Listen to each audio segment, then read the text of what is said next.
Welcome to the Mockingcast, the podcast of Mockingbird Ministries. I'm David Zoll, your host, and in just a few moments, I'll be joined by my co-hosts, Sarah Condon and RJ Heyman. We come to you every other Friday to explore a few of the places where we currently see grace and its absence playing out in unexpected and compelling ways. We're glad to have you with us. Praise the Lord. Praise the Lord. Okay, the Mockingcast. Here we are again on the verge of another Super Bowl weekend. Speaking as someone who doesn't really care about the Super Bowl, I would love to hear your prediction, Sarah. What do you think is going to happen this weekend? I'm not exactly sure who's playing, to be honest with you. Unbelievable. That is the right answer. Thank God I'm the voice for the everyman this week. Every year at the Super Bowl, Dave sends me a text. It just says, "Yay, sports." So I'm looking forward to receiving that this year. Should I give a preview? Please. I know what's happening. It's the league's most insufferable team, the Patriots, against its most challenging fan base for the Eagles. And I think the Eagles fans really, they claim that for themselves, okay? When Cowboys wide receiver Michael Irvin was injured on the field, they cheered the injury an opposing player. They've really had a well-deserved reputation. But that being said, it's Nick Foles, who is not their starting quarterback. He's kind of a journeyman who had a good half season a little while ago. He's their quarterback because Carson Wentz, their kind of all pro candidate at rookie, went down with an injury. So basically every thinking person who doesn't live in Massachusetts or Northern Connecticut will be rooting for the Philadelphia Eagles this weekend. I just look at Sarah and I's faces during your explanation there. How long did you last there, Sarah? How long did you track? He was 3 words into the second sentence, and my brain was like, I'm so bored right now. My poor husband, he always has to watch football by himself. I'm just like, I can't. Oh, and poor Josh, man. I'll just sit there and be like, this just isn't ethical. And he's like, please leave the room. Do our listeners know where your husband went to college? Do they know? He went to Georgia. So yeah, which if you're a football fan was just brutal this year. Yes. I felt so bad for him. I was pulling so hard for his dogs. I know. He had a fun time watching it, though. Well, listen, that's all well and good, guys. Shut it down. Well, actually, I'm not going to shut it down. I'm going to play to my weaknesses here and go with the first piece of the week is about Tom Brady. It's actually something that I feel like Nick Lannon has written maybe 3 times before, but I love it every time. It's in the Atlantic, The Case Against Tom Brady, written by Adrienne LaFrance. DC opens by saying, perhaps the sight of Tom Brady's chin dimple doesn't blind you with seething rage. I guess you don't have eyeballs. It isn't. What she's trying to figure out why she does not like Tom Brady. She says it isn't his thing with the avocado quote unquote ice cream, or that he's from California, or that he wrote a book called The TB12 Method, How to Achieve a Lifetime of Sustained Peak Performance, or that he tried to sell people $99 science pajamas, or that he married a mega successful supermodel, or that he has a $44 million salary, or his 66,159 passing yards, or his 5 Super Bowl rings, or the fact that he is some kind of football savant Benjamin Button who ages in reverse and physically cannot stop winning. Actually, wait. It is the winning thing. It's totally all the winning. The bottom line is that the Patriots just win too much and people don't like it. Tom Brady has the perfect wife, the perfect face, the perfect life, and people's hatred for Brady, Adrienne writes, is just a function of winning so much. Can you relate, RJ? Yes, I can relate. But I will say there was an interesting article beginning of this month on ESPN.com. The title was something like, "Is this the end for Brady, Belichick, and Kraft?" And what it revealed in there actually is that there is actually a legitimate theological reason to hate Tom Brady now, which seems to be that basically bought into his own myth, and that part of this whole TB12 method, which he's been working on with his private trainer for the last decade and coming out with a book. One thing he basically says is that if you eat right, if you exercise right, if you stretch right, if you think right, that you can play football basically indefinitely and never get injured. So it's almost like the Tom Brady version of The Secret, or the Norman Vincent Peale power of positive thinking. That level of sort of self-righteousness or demigodery, whatever you want to call it, has caused a real rift in his relationship with his coach and fellow players. And so there may be actually something there. And so that's another reason I want him to lose, for his own good, for his own for his own immortal soul. I want him to lose and experience a little bit of humanity, I guess. Oh, you're such a good pastor. I think that's right. Aren't I? I appreciate that, Dave. Yeah. Sarah, what's your sense of Tom Brady? Do you have one? Well, I looked at his recipe for avocado ice cream and it looks terrible. This ain't Brooklyn, Tom Brady. I don't want avocado in my ice cream. That's what I think. The man clearly does represent the law. He is the incarnation of the law for many, many men in this country, I would say.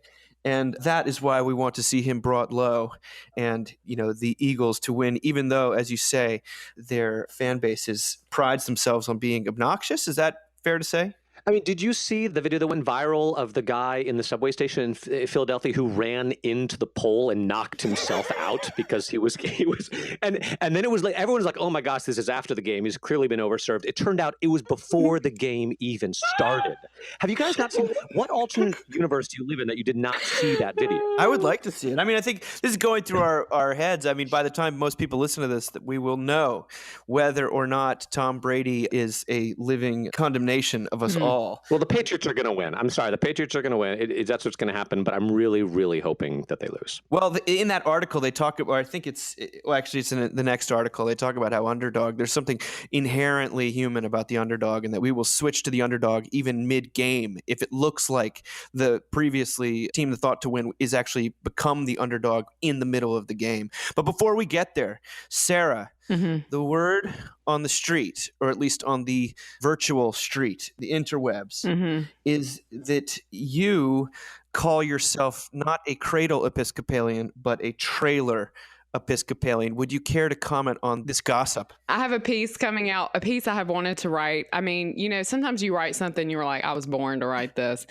This is that piece. I think it's going to be in Covenant's blog this week about the term cradle Episcopalian and my great disdain for that description, which I hear all the time. I mean, I heard it at an annual meeting this past weekend. I hear it pretty regularly, but just, on a more serious note, how it can be very alienating for people who are visiting a church. And I just don't get it. I mean, what does that mean? That you've depending on where you live, heard really bad preaching and seen a decline in numbers? I mean, I don't know what I mean. Ooh, zing. She did it. What does that mean? I don't, where's the pride in this, So, I want people to stop using it. I actually want to go to General Convention, which is in Austin. It's this big meeting of the Episcopal Church. It's in Austin this summer. And just walk around with a camera and a microphone and ask people if they're cradle Episcopalian. And then as they try to answer me, just yell over them like, no one cares, My husband has told me I'm not allowed to do this because he would like to continue to be employed in the Episcopal Church. And I would too, but, I'm a little riskier. So it's a way of saying like, yes, I go to church, but I'm not crazy. I go to church, but it's something I do on Sundays, but don't worry, I'm not going to Bible thump you. Yeah, I get it. I think sometimes people use it facetiously. And what they mean is I come from a long line of workaholic, alcoholic, absent fathers and, people who wear corduroys. And I love that. I mean, use that description all day, because that's at least honest, right? I mean, But you're right. It is obnoxious. I hear people say it all the time, actually. And sometimes I want to say, well, I too am a cradle Episcopalian, like fist bump. What do you do when you're, let's touch prayer books together, even though if we're actually cradle Episcopalians, we probably don't own a prayer book. No, you definitely don't own one. Yeah. Well, there is a secret handshake, obviously, which I probably shouldn't talk anymore about, but... It's just a thumbs down. That's the handshake. That's what it is. Sorry. It's pretty specific. I know a lot of our listenership, readership is think they maybe never even heard this term before, but welcome to our world, 9 to 5, Sunday morning. And it sort of leads into, I think, the next piece, which is from the LA Times, Johan Hari asking, are junk values making us sick? This is an interesting article. He says there are two kinds of motives that drive human beings.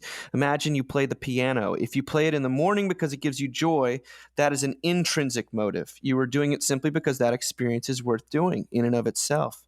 Now imagine you play the piano to impress your parents, or in a dive bar you hate to pay the rent. That would be an extrinsic motive. You are doing it to get something out of it.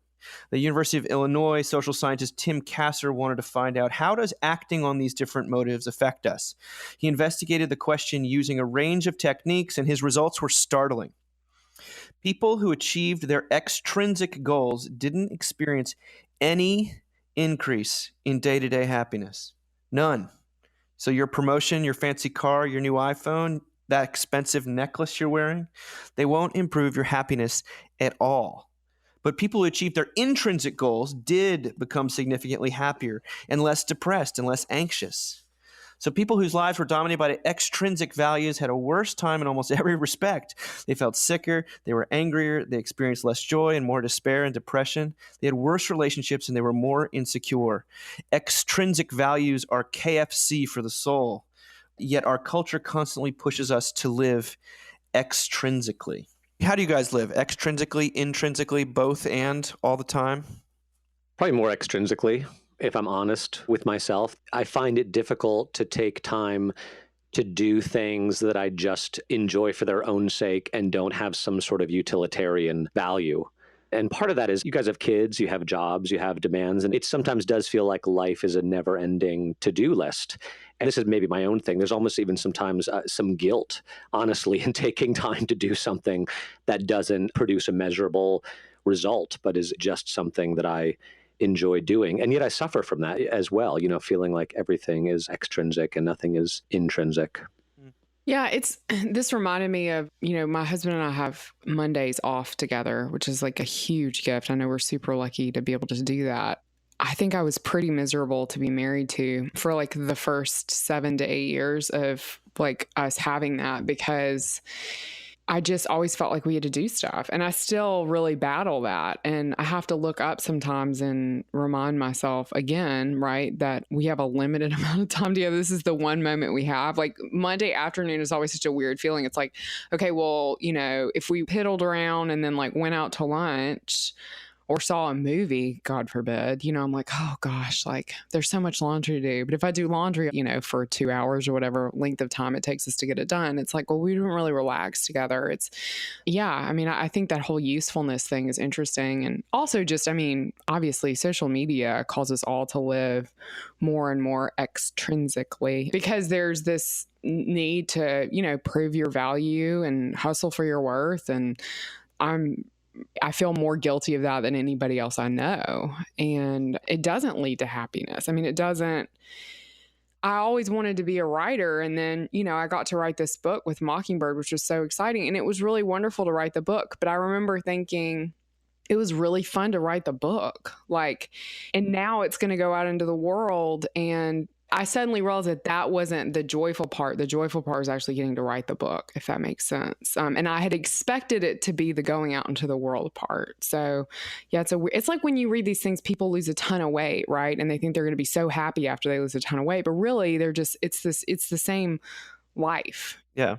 It made me think also about college admissions, honestly, because we have a sophomore, we're second semester sophomore, next year is junior year. And there is this constant struggle when we think about how our son does or should spend his time, about whether it's more important for him to just do the things that he enjoys and to develop as a human being versus like checking those boxes that are going to look good on a college resume.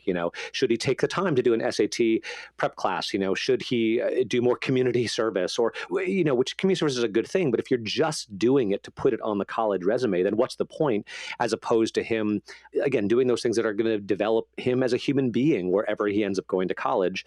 And luckily, actually, when we talk to people at his school, they are much more on the intrinsic side of things. They're like, look, just concentrate on raising the best person you can, and where he goes to college is where he's going to go to college, where most of the pressure, real or perceived, comes from actually his other parents, who you see doing extrinsic things to try to get their children lined up for the best possible, admissions outcome. And then it fills you with anxiety. Should I be doing the same thing? Yeah.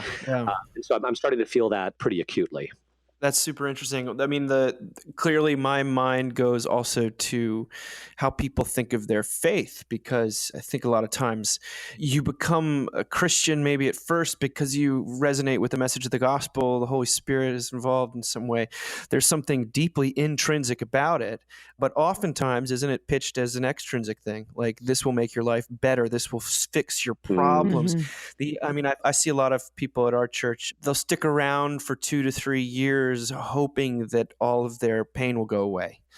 And when it doesn't, they blame you or they blame God. That's God can handle it, I think. But they were using their faith, and I don't think there's ever like a purity of any of our motives involving any of this stuff. I think Right. we're always mixed, even at our best. But it did remind me of something that Father Stephen Freeman wrote for his blog that we quote all the time now. He's an Orthodox priest, but he wrote something called Why the Spiritual Life Doesn't quote unquote work. He says, we look to our faith to solve problems, whether we suffer from psychological wounds or simple poverty and failure. We look to God for help. By the way, I think that's perfectly fine and wonderful. He goes on, the spiritual life and the techniques we imagine to be associated with it are the means by which we quote unquote help ourselves, and God will do the rest. This narrative, however, is simply not part of the Christian faith. The progress, improvement, better life scenario does not jibe with the account of the Christian life as given in the New Testament and the tradition. The prayer and fasting, almsgiving and confession that are at the very heart of the Orthodox way of life, and you might just say Christian way of life, are not techniques or ways of self-improvement and betterment. They are the embracing of a way of life in which self-improvement and betterment are beside the point. To observe improvement in ourselves is to abandon the way of humility and repentance. It is the nature of the Orthodox, and again, I would just say Christian way, that we become increasingly aware of our failures rather than our progress. The kingdom of God, he writes, will not be populated by the successful, the well-adjusted, and the wise. It is the failures, the foolish, and the fragile who will enter ahead of us, or at least those who are willing to risk their lives in such a manner. The modern narrative is not only false, it creates expectations that are never truly met. I find that to be deeply true, what he's saying. I think we can even game it the other way. We can sort of say, well, I'm going to embrace this way in order to secretly get better by not getting better. I think that it is impossible to short circuit your self-improvement brain or the glory-seeking side of a person. But it is, as John Zoll writes in Grace and Addiction, getting worse is getting better. I really think that is true, because it involves also a sort of a sense of humor about yourself and taking a little less of yourself rather than more of yourself. But maybe I'm extrapolating too much from this. What do you guys think? I think it's a tough message to preach and to live because, I think it's true. I think it doesn't sell. The people are still looking for a way out. They're still looking for something that works.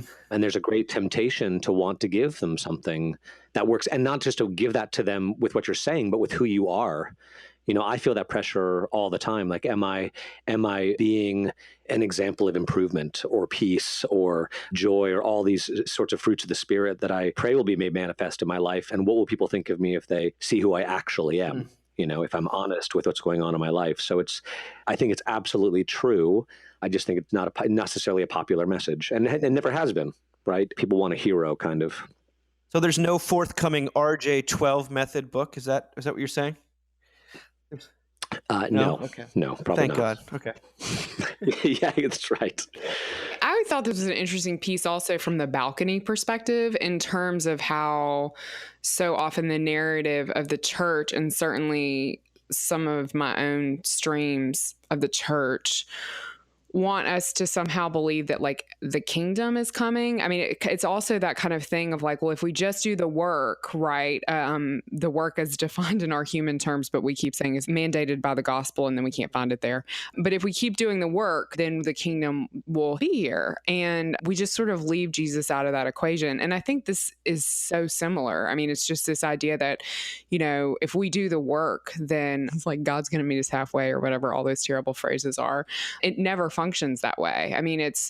It is a hard message to preach, RJ, but you always preach it. I mean, honestly, I usually hear this from you, Thanks, Sarah. it's true. It's like, I love that he raises up these like desert mothers and desert fathers, because I read a lot of them in seminary, but never really had someone point out how much they suffered and how they were called to suffering. I mean, I think that is actually the best takeaway we can get from them, right? Because their Christian life is our Christian life, and we're called to the same suffering in a lot of ways. So it's a hard message to hear. It's a hard message to preach, but it's so relevant. Well, it's certainly interesting because you really do deal with folks that, life doesn't get better. In some ways it gets worse. And is that the test by which your faith stands or falls? And I know that none of these things are that conscious. I like Stephen Freeman. He always invokes the desert mothers and fathers. It's like almost, maybe that's what it means to be Orthodox. I think there's a slight underestimation of the psychological aspect that we will turn, even if we phrase these disciplines as a way of undisciplining yourself, or these disciplines as a way of killing yourself rather than improving yourself, or making yourself less rather than more, we still, the human psyche, the sinner's DNA, will take that and turn it into a ladder. So I don't know how helpful it is to even surface those things, yet at the same time, I also deeply attracted the way he talks about it. And the way he references AA, I think, is not a coincidence. I mean, what he says reminds me a lot of what Gerhard Forda says in his incredible essay on sanctification in this little book, which has the just hot title of 5 Views on Sanctification. Just really, it's a beach read. It's a Sells burner. itself. It does. But what he says is so amazing. He says that sanctification is just the art of getting used to your justification. In other words, getting better is just getting used to the idea that you don't ever have to get better, and that God in his mercy actually hides from us any progress we might make, because we'd be so tempted to take credit for it and start to pin our hopes on it rather than on him. We'd start to look at ourselves and not at what Jesus has done for us. But then, Sarah was talking about preaching this message. It is a message that preaches, and it brings comfort and hope to afflicted, worn out people. I think where it gets complicated is it's not necessarily a message that gets things done, and people want to get things done. It's not sort of an inspirational, can-do, let's put our shoulders to the plow and really, accomplish something here. It doesn't do that. And so maybe that's where You're not speaking from experience here, are you? No, purely hypothetical. It's The purely listeners that don't hypothetical. know, RJ and I were involved in starting a church that preached this message. And let's say it's a little self-defeating when you're trying to get the bills paid. Well, and it makes me wonder, like, what the boundary, here I am, I'm a priest, and I think I'm a preacher and I'm a pastor, but I don't know if I know what it means to be a leader, quote unquote. What does it mean to be a leader who preaches this message, who, will have bills to pay and buildings to build and ministries to build and people to lead, quote unquote. I'm not sure how this message feeds into sort of leadership or what that even means in the Christian context. Josh and I are addicted to the show The Path. Have you guys watched The Path? Yeah, with Aaron, the guy from Breaking Bad. Yeah.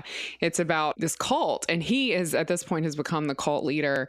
And so he's asking himself these questions about, like, what does leadership look like? And his version sort of this cult, his version of this religion is much more passive. And now that he's at the head of it, like, he actually is having to, air quotes, sort of preach in a very different way. And it's effective.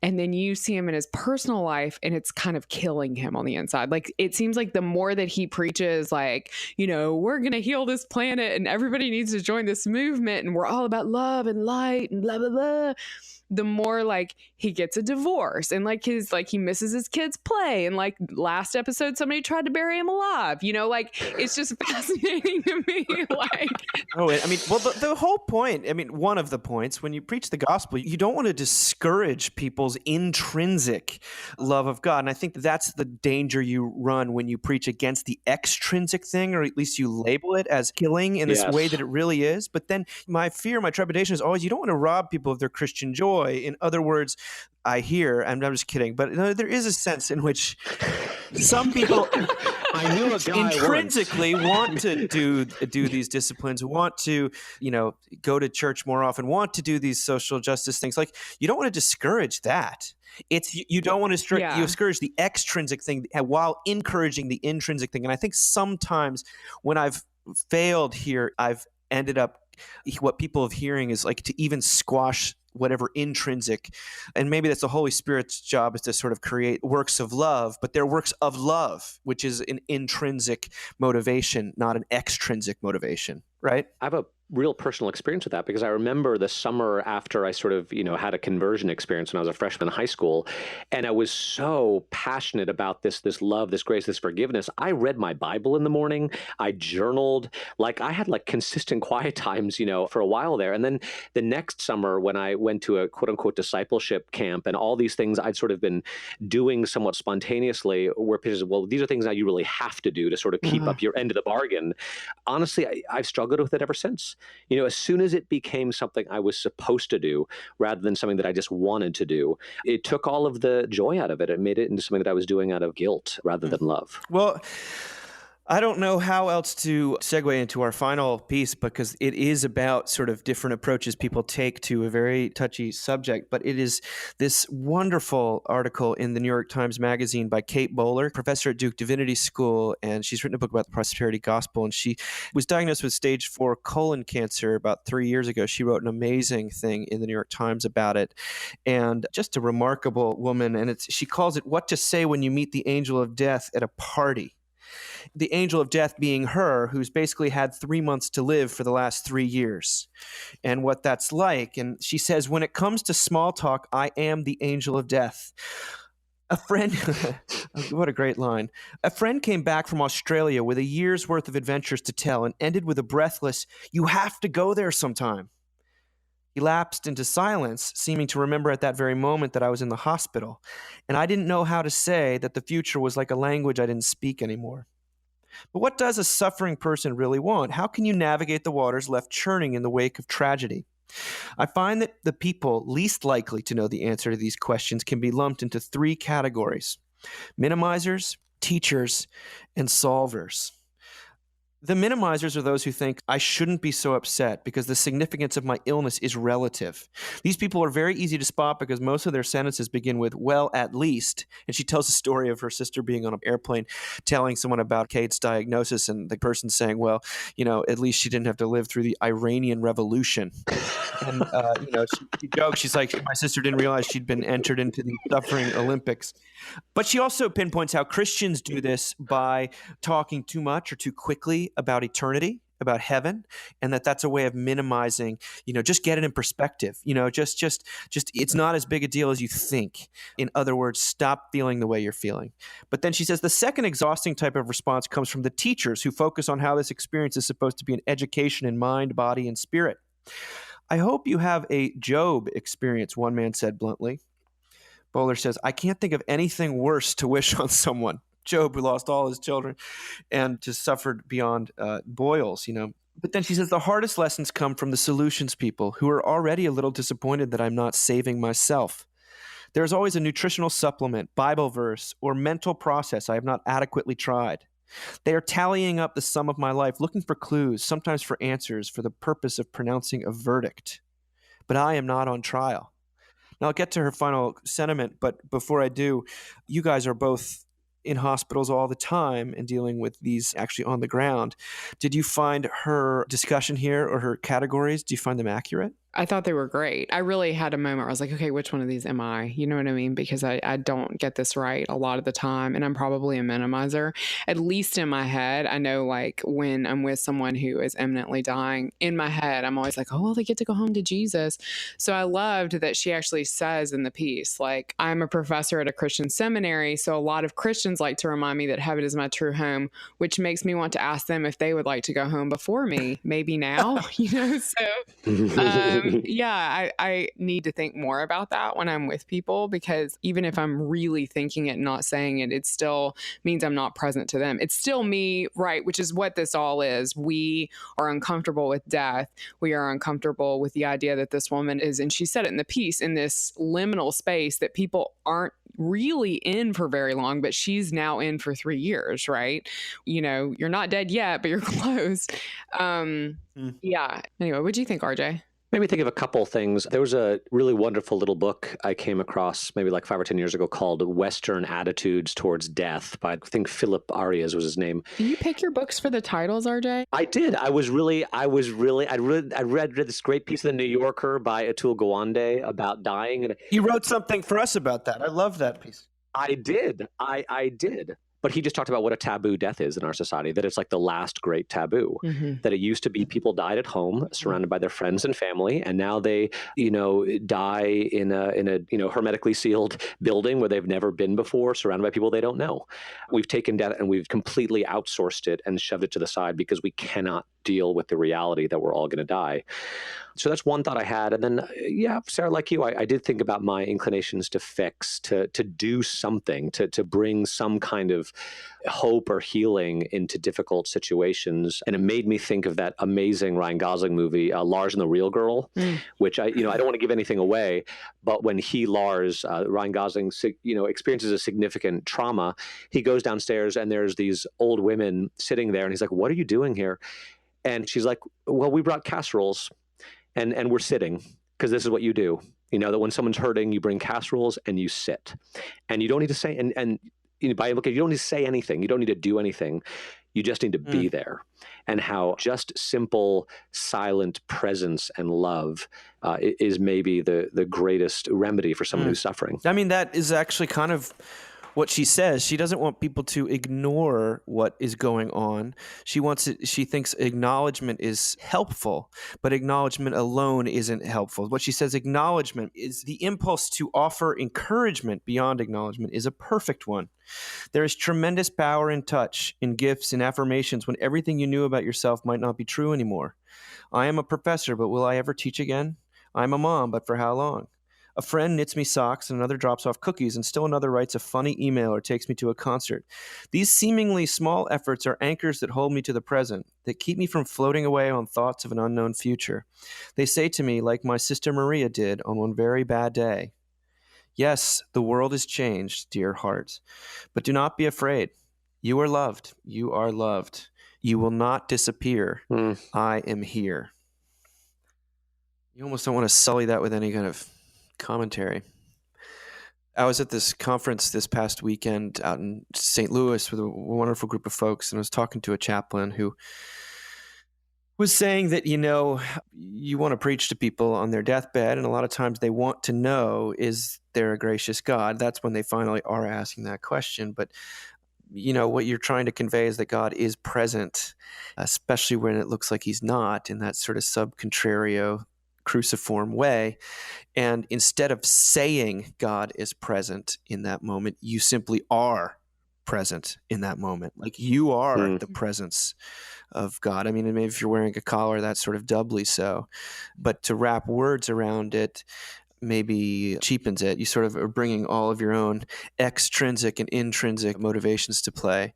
I don't know. I thought of you immediately when I read this, actually. I mean, I really appreciate that this woman is brave enough to be writing this stuff, because I cannot imagine, I know it's because I am one, but for me, there's like literally nothing sadder. No offense, dads on the podcast, but there's literally nothing sadder than a mom who's dying with small children. Like, it just makes me so deeply sad because there's so much you miss out on.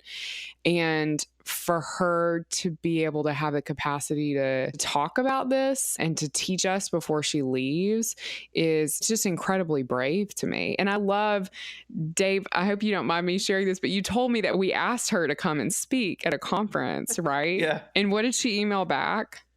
We wanted to interview her for something or ask her to write for something. And she's like, yeah, thanks for the invitation. I can't do it. I'm dying. I love that. Yeah, I mean, I'm with RJ, though. It's such a weird thing now when people die and we're like, oh, so-and-so died, and so-and-so could be 3 or 93. And everyone's like horrified. And it is horrifying, especially when people are young, but we just completely lost track of the fact that it's inevitable. That's just gone. So, Thursday is my hospital day. And in a lot of ways, it's my favorite day of the week, because it's not just that I get to sort of get out of the office and be down at the med center, but spending time with people who are suffering is such a powerful antidote to performancism. You know, that when I get caught up in thinking that it's all about what I can build or what I can accomplish or what I can bring to the table, and that's sort of what life is about, to spend time with people who are just there, who are patients, who are having to be patient, it's incredibly grounding, and it reminds me of what's true about our faith, and that, again, we're human beings, we're not human doings, and that when someone's lying in a bed, suffering, dying, whatever it is, they're not thinking at all about what they did or didn't accomplish. They're only thinking about the relationships they have with the ones they love and with God, and it brings everything into very stark relief. Like, I sort of can't imagine preaching or leading a church in any kind of consistent way if I'm not spending, time every week or every couple of weeks in a hospital, being reminded of what's real and what's true. RJ and I actually share a hospital day, which means that RJ just does all the visits and won't let me have any. Just so you know. Like, it's rare that he'll be like, hey, can you go see this person? He's like, I know. I'm going to go see them all. I'm like, all right, man. I think people think it's a time suck or something. It's something that I don't have time to do. And I'm like, dude, don't take this away from me. Like, my ministry will just wither away and die if I'm not spending time with people that are going through real things. I don't want to spin in my own head all the time. I wrote about it on the website this week, but my beloved therapist and mentor, Dorothy Martin, died this week. And it had me thinking about this on a deeper level. RJ, you probably remember when she spoke at Mockingbird all those years ago. And she is just an incredible person. And I think she was ready. She'd lost her husband a few years ago, was sort of really missed him. But the way she even talks about how to deal with people, the way she dealt with me, is something I just wanted to read. A little passage from her book to close here is, she's writing about sort of misbehaving children or troubled kids. And she says, understanding what it is like to be under siege, the good parent, as well as the good mentor, intervenes powerfully and unconditionally on the side of what is good for the child, standing with the child instead of standing over against him in judgment. Such a stance is in fact derived from the way that God enters into human suffering with mercy, moving first with grace, not waiting for bad behavior to change, and with patience, that is to say, sustaining and accompanying the human being without coercion. That, my friends, is where I would end. I'm going to get a little teary here, but Sarah, did you want to say something to end? I don't know, man. I think that's good. Okay, well, amen to that. Yeah. We'll be back in a couple weeks, but before we do, just want to throw out an announcement about the New York City Mockingbird Conference. Well, actually, we've got Tyler coming up in just a few weeks in end of February. If you're anywhere near Texas, we would love to see you. It's always a blast. It's sort of the hidden gem of the Mockingbird time. But we also have April coming more quickly than we think. Postcards are going out this week. We've announced more and more speakers. It's April 26th to the 28th. Sarah is going to be the chaplain this year.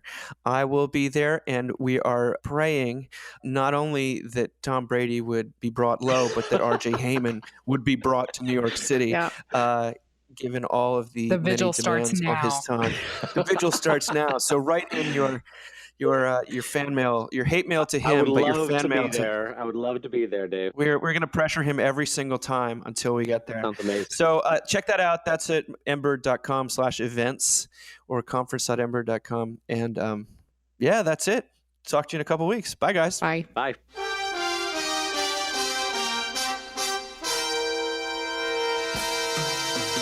Thank you for listening. Remember, you can find us on the web at www.mbird.com. And we'd always love to hear from you at info@mbird.com. Audio production for the Mockingcast is provided by the Narrativo Group. And if you like what you've heard, please do drop over to iTunes and leave us a rating and review. Until next time.